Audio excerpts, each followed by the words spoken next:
नवरात्रि 9 दिन देवी मां अंबिका के विभिन्न स्वरूपों को जानने समझने के दिन हैं। असल में देवी ने अलग अलग युगों में कई अवतार लेकर संसार का कल्याण किया है। इसी तरह महाभारत में भी देवी का एक अंशावतार है। यह वही स्त्री है जो महाभारत में बहुत महत्वपूर्ण पात्र है।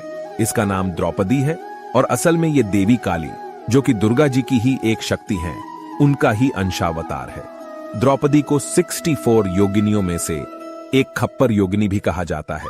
इस संबंध में महाभारत के आदि पर्व में एक कथा मिलती है। एक दिन इंद्रप्रस्थ में युधिष्ठिर द्रौपदी के कक्ष में थे। भीम उधर से गुजर रहे थे। अचानक उनकी निगाह खिड़की से कक्ष की ओर पड़ गई। उन्होंने देखा बड़े भैया द्रौपदी के पांव दबा रहे हैं और द्रौपदी पलंग पर खप्पर लिए बैठी है और बड़े ही क्रोध से युधिष्ठिर को देख रही है। बीच बीच में कह रही है, मैं तुम सबको खा जाऊंगी, रक्त पीऊंगी। भीम ये देखकर क्रोधित हुए और कुछ समझ नहीं पाए। उन्हें कृष्ण का ध्यान आया।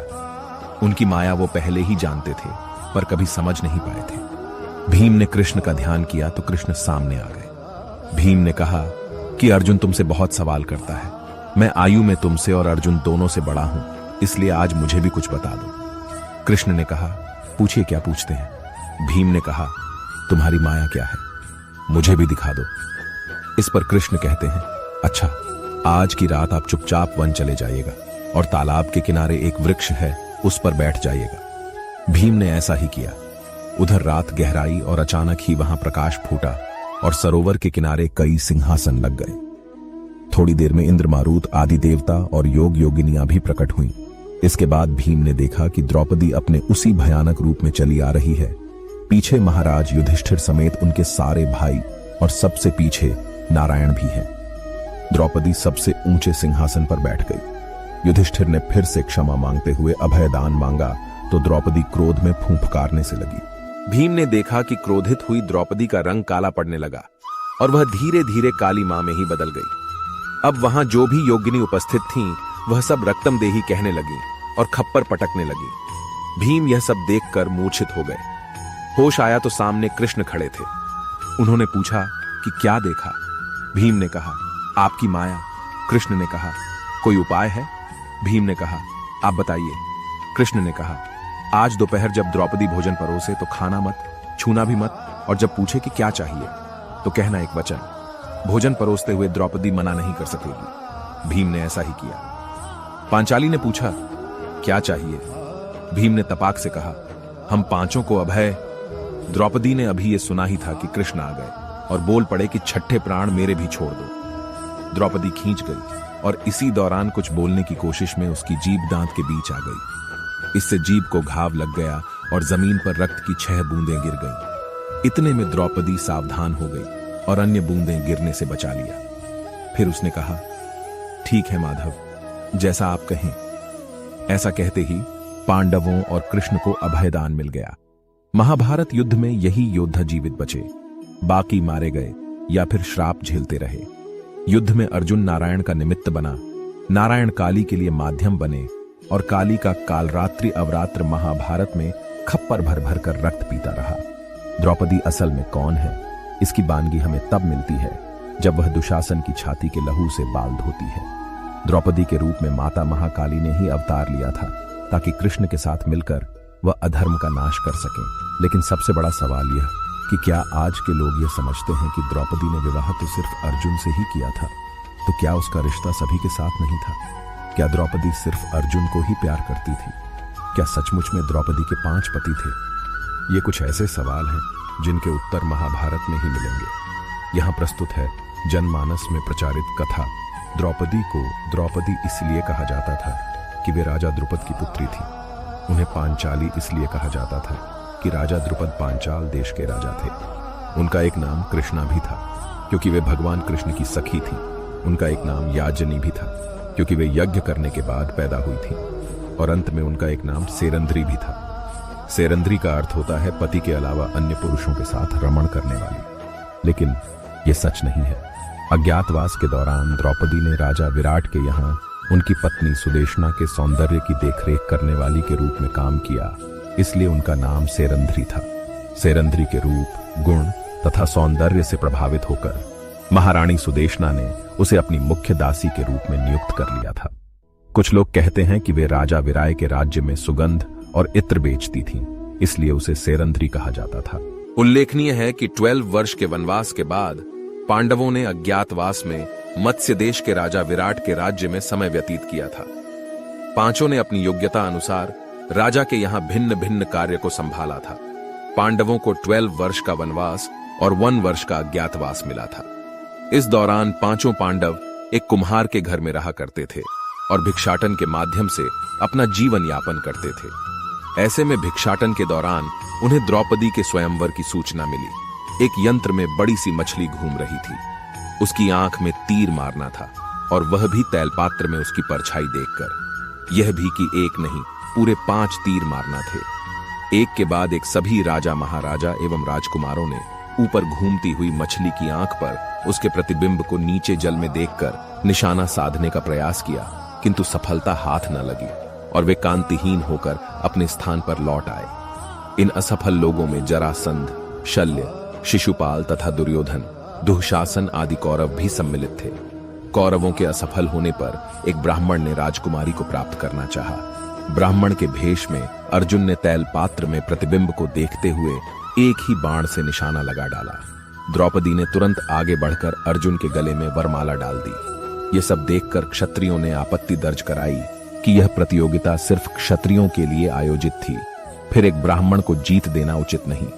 वहां युद्ध की स्थिति बन गई। राजा द्रुपद पंडितों के भेष में छुपे हुए पांडवों को पहचान नहीं पाए, इसलिए उन्हें यह चिंता सता रही थी कि आज बेटी का स्वयंवर उनकी इच्छा के अनुरूप नहीं हो पाया।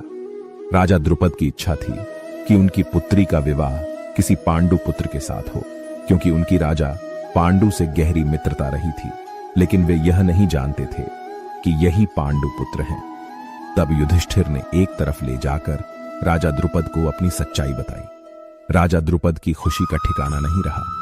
स्वयंवर की इस शर्त को अर्जुन ने पूर्ण किया था, तब कायदे से द्रौपदी का विवाह अर्जुन के साथ हो जाना चाहिए थे। लेकिन धर्मराज युधिष्ठिर की बात सुनकर द्रुपद प्रसन्न हो गए। उसके बाद द्रुपद ने युधिष्ठिर से कहा कि अब आप अर्जुन को पाणी ग्रहण की आज्ञा दें। तब युधिष्ठिर ने कहा कि राजन, विवाह तो मुझे भी करना ही है। द्रुपद बोले, यह तो अच्छी बात है, मैं भी चाहता हूं कि आप द्रौपदी से विवाह कर लें। युधिष्ठिर ने कहा, राजन, राजकुमारी द्रौपदी हम सभी की पटरानी होगी। युधिष्ठिर की ऐसी बातें सुनकर राजा द्रुपद बोले कि एक राजा की बहुत सी रानियां तो हो सकती हैं, परंतु एक स्त्री के बहुत से पति हो, ऐसा सुनने में नहीं आया है। युधिष्ठिर, आप तो धर्म के जानकार धर्मराज हैं, आपको ऐसी बातें नहीं करना चाहिए। आपको तो यह सोचना भी नहीं चाहिए। युधिष्ठिर के साथ द्रुपद इस बात पर विचार कर ही रहे थे, तभी वहां वेद व्यास जी आए और उन्होंने राजा द्रुपद को एकांत में ले जाकर समझाया। व्यास ने कहा कि द्रौपदी अपने पिछले जन्म में बहुत सुंदर युवती थी। सर्वगुण संपन्न होने के कारण उसे योग्य वर नहीं मिल रहा था, इसलिए उसने भगवान शंकर की तपस्या की और तब शंकर जी प्रकट हुए। उस समय द्रौपदी ने हड़बड़ाहट में 5 बार वर मांगे, इसलिए उसे शिवजी के वरदान के कारण इस जन्म में 5 पति प्राप्त होंगे। आप इसे पांडवों की पटरानी बनने से रोक नहीं सकते। यह सुनकर द्रुपद ने कहा कि भगवान शंकर ने जैसा वर दिया था वैसा ही होना चाहिए, फिर चाहे यह धर्म सम्मत हो या अधर्म हो। तब द्रुपद ने व्यास जी के साथ युधिष्ठिर के पास जाकर कहा कि आज ही विवाह के लिए शुभ दिन व शुभ मुहूर्त है। आज चंद्रमा पुष्य नक्षत्र पर है, इसलिए आज तुम द्रौपदी के साथ पाणी ग्रहण करो। यह निर्णय होते ही द्रौपदी को श्रृंगारित कर मंडप में लाया गया। 5 पांडव भी सज धज कर मंडप में पहुंचे। 5 ने एक एक दिन द्रौपदी से पाणी ग्रहण किया। विवाह में राजा द्रुपद ने दहेज में बहुत से रत्न, धन और गहनों के साथ ही हाथी घोड़े भी दिए। तब द्रुपद की रानियों ने कुंती के पास आकर उनके पैरों पर सिर रखकर प्रणाम किया। कुंती ने द्रौपदी को आशीर्वाद दिया। भगवान श्री कृष्ण ने भी पांडवों का विवाह हो जाने पर भेंट के रूप में अनेक उपहार दिए। पांडुपुत्र भीमसेन, अर्जुन, नकुल और सहदेव ने प्रतिदिन की भांति अपनी भिक्षा को लाकर उस सायंकाल में भी अपने ज्येष्ठ भ्राता युधिष्ठिर को निवेदन कर कहा कि भिक्षा का वितरण किया जाए। उदार हृदया कुंती ने भीतर से ही द्रौपदी को देखकर कहा कि भद्रे, तुम भोजन का प्रथम भाग लेकर उससे बलिवैश्वदेव यज्ञ करो तथा इन ब्राह्मणों को भिक्षा दो। अपने आसपास जो दूसरे मनुष्य आश्रित भाव से रहते हैं उन्हें भी अन्न परोसो। फिर जो शेष बचे उसका आधा हिस्सा भीमसेन के लिए रखो। पुण्य। शेष के 6 भाग करके 4 भाइयों के लिए 4 भाग पृथक पृथक रख दो। तत्पश्चात मेरे और अपने लिए भी एक एक भाग अलग अलग परोस दो। उनकी माता कहती हैं कि कल्याणी, ये जो गजराज के समान शरीर वाले हष्ट पुष्ट गोरे युवक बैठे हैं, इनका नाम भीम है। इन्हें अन्न का आधा भाग दे दो, क्योंकि यह वीर सदा से ही बहुत खाने वाले हैं। राजा द्रुपद के पुत्र धृष्टद्युम्न पांडवों के पीछे पीछे उनका सही ठिकाना जानने और उन्हें सही प्रकार से समझने के लिए भेष बदलकर आ रहे थे। उन्होंने पांडवों की चर्चा सुनी, उनका शिष्टाचार देखा और वे प्रसन्न हुए इस बात के लिए कि मेरी पुत्री सुखपूर्वक रह रही है। अगले पन्ने पर द्रौपदी कैसे खुश करती थी 5 पांडवों को। एक दिन की बात है, पांडव और ब्राह्मण लोग आश्रम में बैठे थे। उसी समय द्रौपदी और सत्यभामा भी आपस में मिलकर एक जगह बैठी थी। दोनों ही आपस में बातें करने लगी। सत्यभामा ने द्रौपदी से पूछा, बहन, तुम्हारे पति पांडव जन तुमसे हमेशा प्रसन्न रहते हैं। मैं देखती हूं कि वे लोग सदा तुम्हारे वश में रहते हैं। तुम मुझे भी ऐसा कुछ बताओ कि मेरे श्याम सुंदर भी मेरे वश में रहे। तब द्रौपदी बोली, सत्यभामा, ये तुम मुझसे कैसी दुराचारिणी स्त्रियों के बारे में पूछ रही हो? जब पति को यह मालूम हो तो वह अपनी पत्नी के वश में नहीं हो सकता।